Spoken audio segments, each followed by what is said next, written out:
Io credo che il ruolo della politica sia proprio quello di cercare di portare ai cittadini la maggior conoscenza di quelle che sono le problematiche, le soluzioni naturalmente ai problemi, ma anche per quanto riguarda le malattie. In questo caso stiamo parlando di una malattia rara che colpisce pochissime persone al mondo, ma che sul nostro territorio ha visto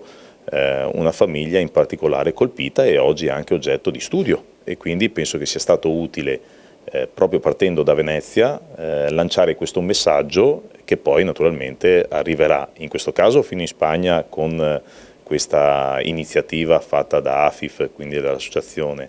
e dall'altra invece anche per quanto riguarda a livello nazionale come malattia che possa essere riconosciuta, anche se già Telethon e altri istituti importanti la stanno portando avanti in termini di conoscenza e di studio. L'associazione è stata costituita nel 2003 su un'idea e sollecitazione del dottor Benedetto Ignazio Reuter,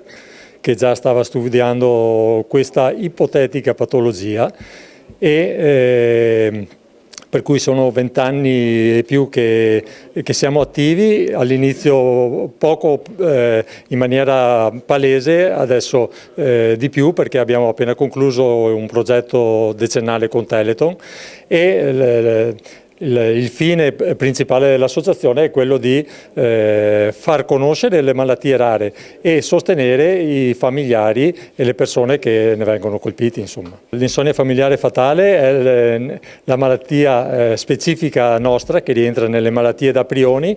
e con il progetto Telethon, che era mirato specificatamente a questa malattia, abbiamo potuto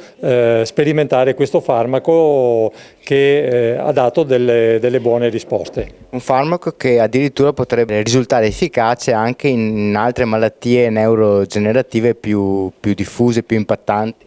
Assolutamente sì, ci sono delle idee in questo senso, siamo orgogliosi che la nostra esperienza possa essere di aiuto nel dare concretezza e solidità a queste ipotesi, anche perché le malattie neurodegenerative sono in preoccupante aumento.